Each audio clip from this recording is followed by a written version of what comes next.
Hello, y'all. It's Dr. G. The last time we were together on Star-Spangled Studies, the United States was basking in the glow in the era of good feelings. The nation survived a second war with Great Britain, a new wave of nationalism swept through the country, and the old Federalist Party was all but dead, leaving Jefferson's Democratic Republicans in charge. But this good feeling was a thin line over a society that was about to be torn apart and rebuilt from the ground up. In the early years of the 19th century, an almost, quote, universal ambition to get forward, as one Baltimore newspaper put it in 1815, it remade the nation. This wasn't a political revolution fought with guns and pamphlets, but a revolution of technology, commerce, and labor. It was a revolution of steam engines and telegraph wires, of newly built canals that cut through mountains, and factories that rose from the riverbanks. Historians call this the market revolution.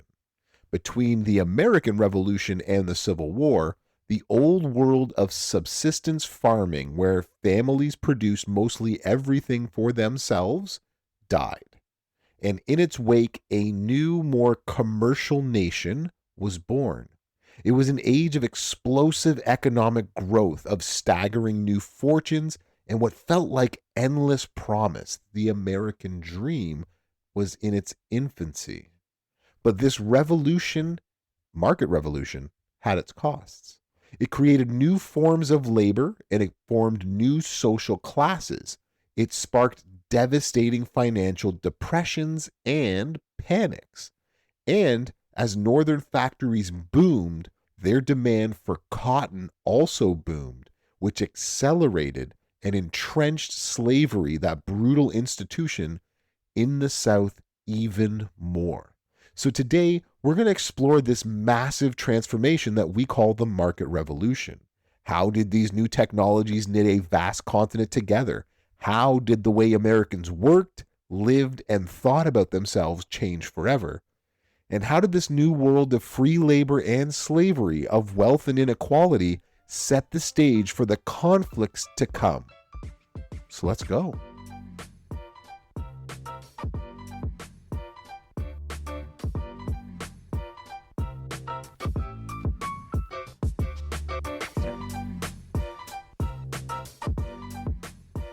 So, this was a revolution basically at first in transportation and communication. In order for us to really understand the market revolution, we have to start with a simple problem that was occurring in these United States, and that was the problem of overcoming distance. In the early 1800s, the United States was a huge country with a transportation system that could not keep pace. Moving goods from the interior to the coast was slow and it was incredibly difficult, and to do so was actually prohibitively expensive. It could cost as much to ship a ton of goods 30 miles over land as it did to ship it from the ports on the coast to England. That's how difficult and costly it was. The reality of this kept the nation's economy then very local and very agrarian. Everything you needed had to be within a close distance of you because of the costs of transportation. But with the market revolution, that was about to change. After the War of 1812, a new spirit of nationalism led to calls for the government to invest in what they called internal improvements to strengthen the nation. In his 1815 address to Congress, President James Madison, a man once very wary of federal power like Jefferson before him, now called for the government and for public investment from the government to create a system of national roads and canals. So this shift in thinking helped what launched a transportation revolution. The first great breakthrough was technological. It was the invention of the steamboat. Robert Fulton successfully launched the Clermont on the Hudson River in 1807, and this was just the beginning of steamboats, boats powered by steam. By the 1830s, steamboats plied the rivers of the American West, especially the Mississippi, turning frontier towns like St. Louis and Cincinnati, which were on the periphery, now into bustling commercial hubs. So, what made steam powered ships so important? Well, it can go against the current. The power of the steam meant that boats can go in both directions on a river, not just one direction, and not pulled by animals back against the current. That's literally what they had to do. Now boats can go in both directions, and the steam power was much faster as well too. But maybe the most spectacular example of this revolution in transportation was the building of canals, and specifically the Erie Canal. This was completed in 1825. This was a 350-mile man-made waterway, and it was a marvel of technological engineering at the time. Why was this so important? To put it simply, it linked the Great Lakes to the Hudson River. And for those that don't know, the Hudson River flowed from upstate New York to New York City. So it linked New York City with the agricultural heartland in the Northeast. The impact of this was immediate and staggering. The cost of shipping a ton of wheat from Buffalo, New York to New York City, New York plummeted from roughly $100 to $10. Towns along this route, like Rochester, exploded into cities overnight. A British visitor named Basil Hall described the scene in Rochester because of this in 1829. Quote, "Everything in this bustling place appears to be in motion. The very streets seem to be starting up of their own accord, ready-made, and looking as fresh and new as if they had been turned out of the workman's hands but an hour before. Sawmills, planing machines, flour mills were all hard at work. The canal banks were covered with boats loading and unloading." End quote. The Erie Canal made New York City the nation's premier port and commercial center, a status that it has maintained to this very day. The success of the Erie Canal sparked a canal building boom across the country. It is also in this time period that the next technological innovation, the one that would help change this transportation even more in the decades to come, was the railroad. In 1827, the Baltimore and Ohio Railroad, or the B&O Railroad for you Monopoly fans, became the first long-distance rail line in America. Though initially slower and more expensive than canal transport, railroad had a couple of advantages over canals, which would lead to it becoming, the country becoming more dependent on them in the years to come. The first was that it could operate year-round. Winter did not affect going on rivers or into lakes, as would canals. And second, the railroads can go anywhere there was land, as long as you built a bridge to go over water. Canals really only went where you could dig them. So by 1860, the United States had over 30,000 miles of track. This was more than the rest of the world combined. The transport revolution was then matched with a revolution in communication. These two things together, the invention of the telegraph by a man named Samuel Morse. It's no wonder we have a Morse code after Samuel Morse. This happened in the 1840s, and this itself was another game changer. Suddenly, information could travel at the speed of electricity, not by the speed of a horse. By the time of the Civil War, there was a web of telegraph lines that connected the nation, transforming businesses, politics, journalism. People could talk to each other at the same time in different places. That is absolutely revolutionary. Think about how social media has allowed you to do the same thing. That's the power of the telegraph. So together, these innovations, one in transportation and then later one in communication, reshaped the American economy and fundamentally changed the lives of all people, especially ordinary people. Farmers who once produced mainly for their own families or their local community now could grow crops and send them to distant markets.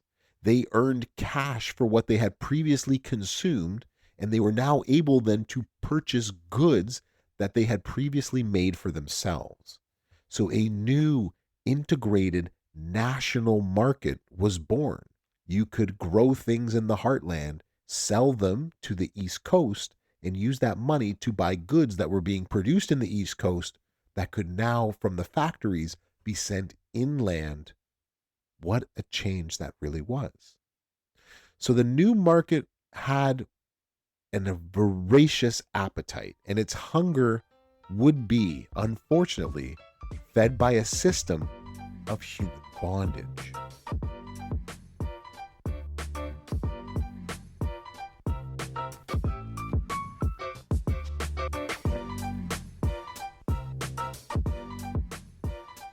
It's one of the great and terrible ironies of United States history.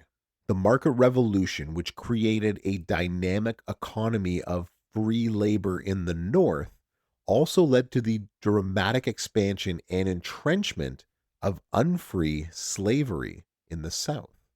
These two systems were not separate, they were deeply and tragically intertwined.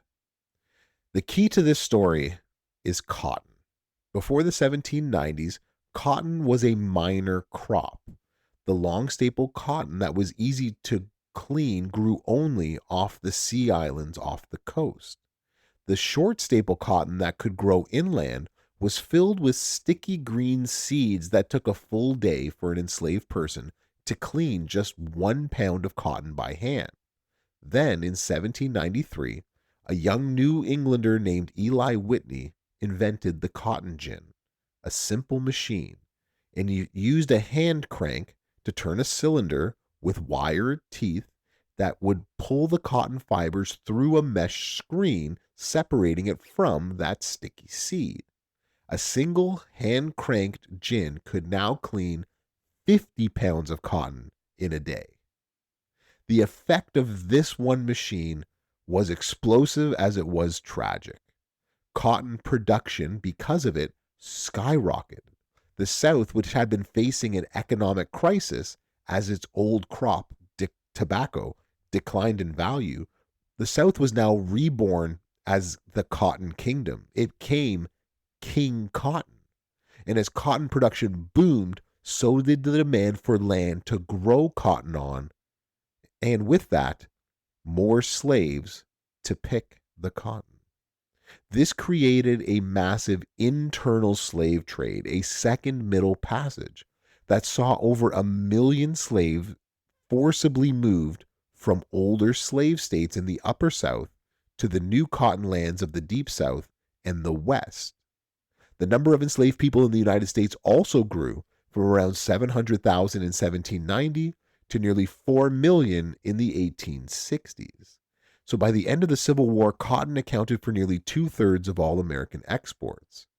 Do keep in mind that with the slave trade being banned by 1807, the transatlantic slave trade, the only way that one could get slaves was internally. The priority now in Upper South states was to now keep your slaves alive, have them have offspring, and sell those offspring to the Deep South, ripping apart families and the destruction in Black culture that we cannot underestimate.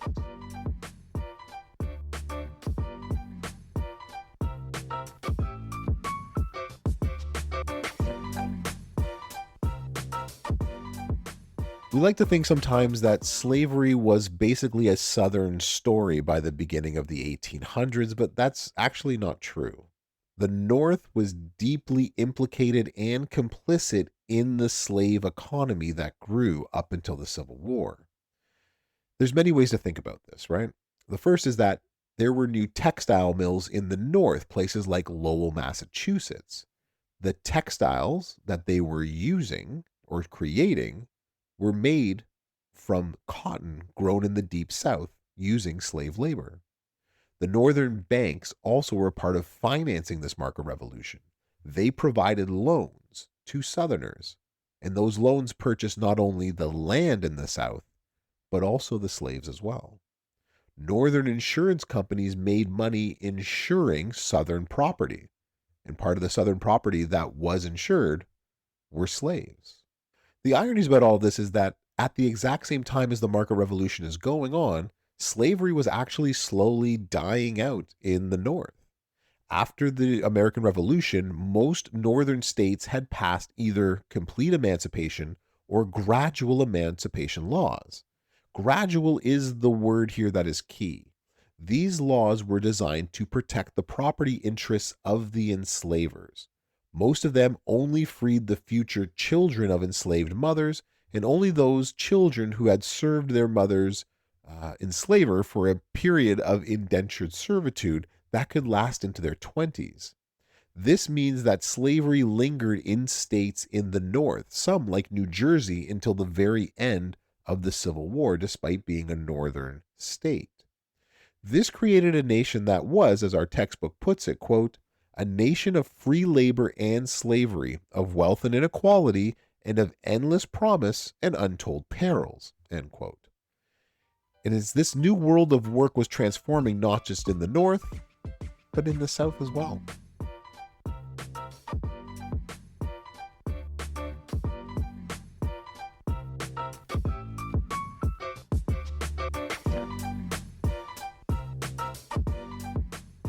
The market revolution changed several things. It changed where people worked, but also the very nature of work itself.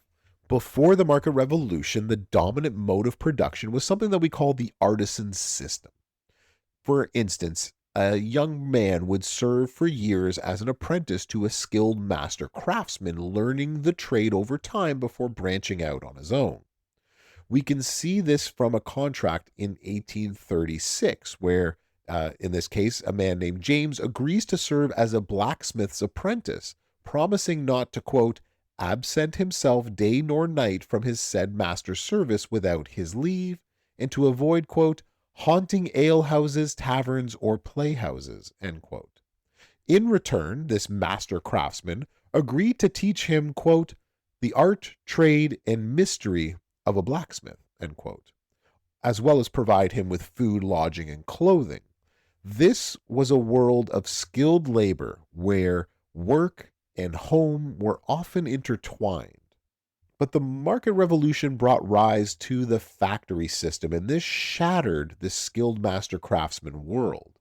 Production now was broken down into discrete, repetitive steps, a process that's called piecework. And this required a lot less skill and could be performed by a lot less experienced worker. The artisan, who was once the master of his own time and his own labor, was increasingly replaced by something we call wage work. Your life was governed by the factory bell and the demands of the boss. No longer was the entire production from start to finish created by one person. It was now broken up into many people, and those many people only had to learn one small skill of a larger skill set. This brings less skilled laborers into the factory system. And the most famous of this example of this new factory system was the textile mills I mentioned a moment ago in Lowell, Massachusetts. To avoid creating a permanent dependent factory class like the ones they had seen in England, the founders of the Lowell Mills recruited a unique labor force, young unmarried women from the farms of New England. The Lowell Mill girls, as they came to be known, were housed in clean, supervised boarding houses and were offered wages and opportunities for education and cultural enrichment through lectures and their own literary magazine called the Lowell Offering. For many of these young women, coming to Lowell was a chance for economic independence and a break from the drudgery and hierarchy in a farm life. But the realities of factory work were then, and now, harsh. They worked from 5 in the morning until 7 at night, 6 days a week, in a very noisy, lint-filled factory. Harriet Robertson, who started working in the mills as a 10-year-old, wrote later about her experiences as a Lowell Mill girl in her autobiography. She recalled that the greatest hardship was the long hours, nearly 14 hours a day, 6 days a week. As the mill owners continually tried to speed up production to make more things that they could sell and thus make more money, as well as to cut the wages, that is, to pay the workers less to make more money, these young women fought back. In 1836, when the corporation announced a wage cut, the mill girls organized one of the first strikes in American history. As Harriet Robinson remembered it, quote, "When it was announced that the wages were to be cut down, great indignation was felt, and it was decided to strike en masse. This was done. The mills were shut down, and the girls went in procession from their several corporations to the grove on Chapel Hill and listened to incendiary speeches from early labor reformers." End quote. These protests led to the formation of the Lowell Female Labor Reform Association in 1845, the first union of working women in the United States. They organized petition drives demanding a 10-hour workday and published their own newspaper called The Voice of Industry to expose the harsh realities of factory life. In a letter to a friend, the association's president, Sarah Bagley, a former mill girl herself, they wrote that they were, quote, "not willing to see our sex made into living machines to do the bidding of the incorporated aristocrats," end quote. These early labor movements had limited success, but they show that the new working class was now not just a passive victim of the market revolution. They were active participants fighting to shape their own destiny and challenging the power of the new industrial capitalists.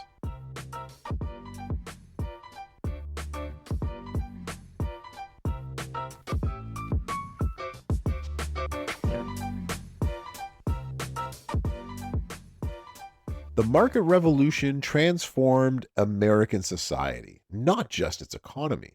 It transformed the idea of the American family.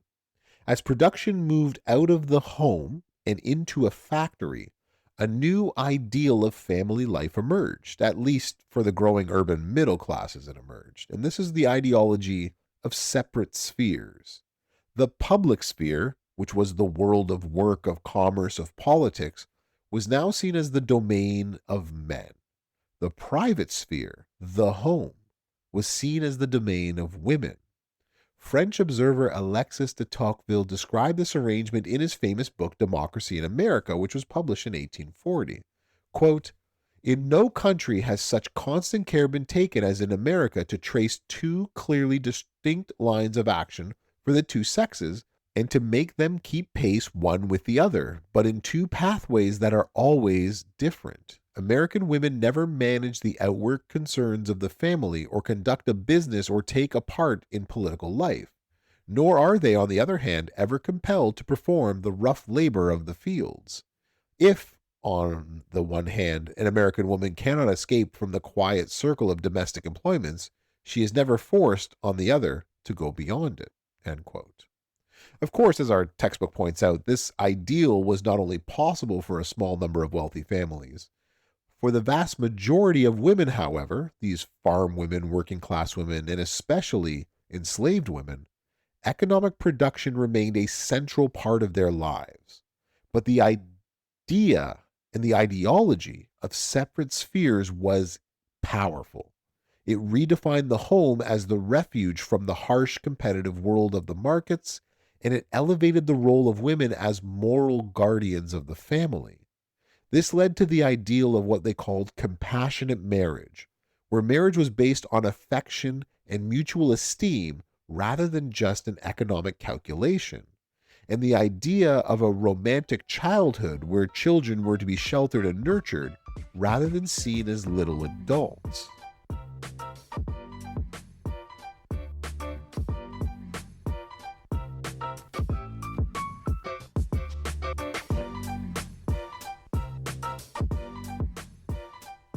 American society changed rapidly between 1820 and 1860 as somewhere over 5 million immigrants came to the United States, more than the entire population of the country in 1790. The largest groups of these were Irish and Germans. Irish came in huge numbers, especially after the Great Famine of the 1840s, a catastrophe of a potato blight that led to mass starvation. It also included a lot of British culpability in that, but that's a whole different course. The Irish that came were desperately poor, and they crowded into coastal cities in the Northeast, taking sometimes the most dangerous and lowest paying jobs in construction and factory work. We can hear the desperation and the hopes in their letters back home. A woman named Hannah Curtis said this, quote, "Dear brother, I am sorry to hear of the distress of the poor of our country, but thank God we are not so here. We have plenty of good fire and plenty to eat and drink. I would be very glad you would come here, for I think you would do well." German immigrants, however, many of whom were fleeing political unrest after the failed revolutions of 1848, again, totally different course, they often arrived with a little bit more skill and some capital, and they tended to move to the German Triangle. The German Triangle being the cities of Cincinnati, St. Louis, and Milwaukee, where they established farms and businesses. But this influx of newly arrived immigrants was not welcomed by everyone, and for whatever reason, I guess some things never change. Many native born Protestant Americans saw these new immigrants, this time they were overwhelmingly Catholic, as a threat to the nation's values and institutions. There was a backlash to this, and this backlash is known as nativism, and it was fierce. Anti Catholic nativism sprang up in response. They made cartoons, like one from 1855 that depicted Irish priests as crocodiles crawling ashore to attack American school children. And these types of cartoons were common. This nativist sentiment gave rise to a new political party in the 1850s, the American Party, more commonly known as the Know Nothing Party, which called for restricting immigration and limiting the political power of anyone who is Catholic. For free black Americans, the market revolution often meant more hardship. They faced intense racism and they were shut out of most of the skilled jobs, forcing them into the lowest paying and most insecure work.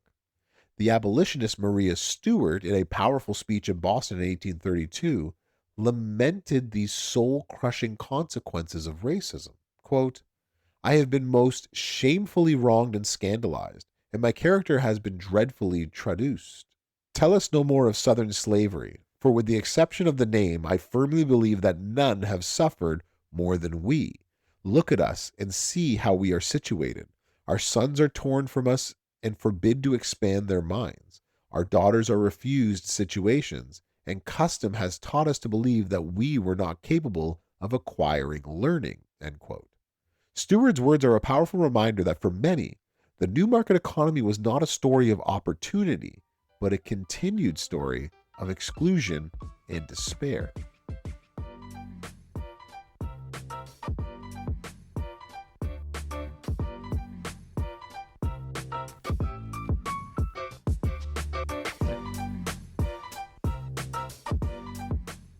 So, was the market revolution a good thing? Well, the debate continues. For a long time, historians tended to see it as a natural and positive step in American progress, a story of innovation and opportunity. But in 1991, the historian Charles Sellers published a hugely influential book called The Market Revolution, Jacksonian America, 1815 to 1846.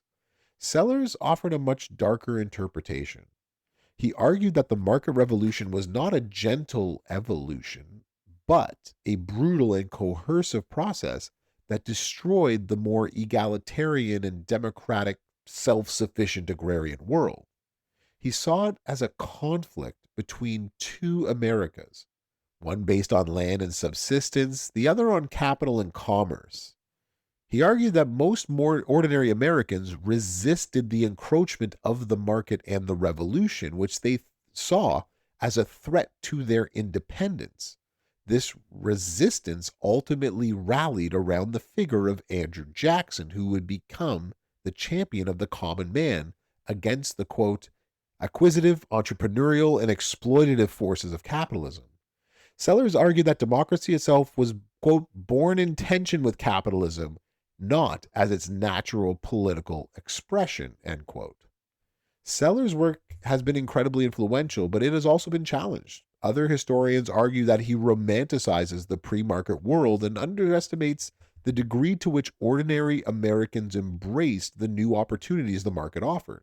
They point to that, quote, almost universal ambition to get forward. And they argued that for many, the market revolution wasn't something to be resisted, but something to be seized. So, really, where does that leave us? As with most big historical questions, the answer is complicated. The market revolution was both. It was the story of incredible innovation and growth and opportunity that many welcomed and seized. But it was also a story of dispossession and inequality and exploitation that many normal and ordinary Americans resisted. It created immense wealth, but as all immense wealth creation, it was not shared equally. It offered new freedoms for some while deepening the bondage for others. It was, in short, the messy, contradictory birth of modern America.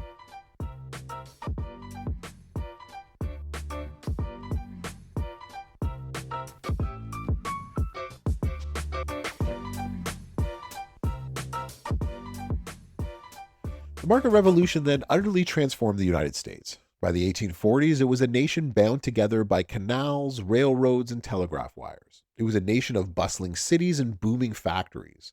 But it was also a nation of growing inequality, of new class divisions, of fierce anti immigrant backlash, and of a slave system that expanded more vast and profitable than ever before. This new, dynamic, deeply divided United States required a new kind of politics. The old deferential world of the founding fathers, where gentlemen governed, was dying, if not dead. A new, more boisterous, more democratic, and often more violent political culture was rising to take its place. It was a politics that celebrated the common man and promised to fight the moneyed aristocracy. And the man who came to embody this new age more than anyone else was a Tennessee slaveholder, a celebrated, quote, Indian fighter, and he was also the hero of the Battle of New Orleans. A man his supporters called Old Hickory and his enemies called King Andrew. Next time we get together on Star-Spangled Studies, we're going to dive into this raucous and revolutionary age of Jackson. We'll explore the rise of mass democracy, the brutal policy of Indian removal, the war against the Bank of the United States, and the nullification crisis that nearly tore the nation apart. You won't want to miss it. I'm Dr. G, and I'll see y'all in the past.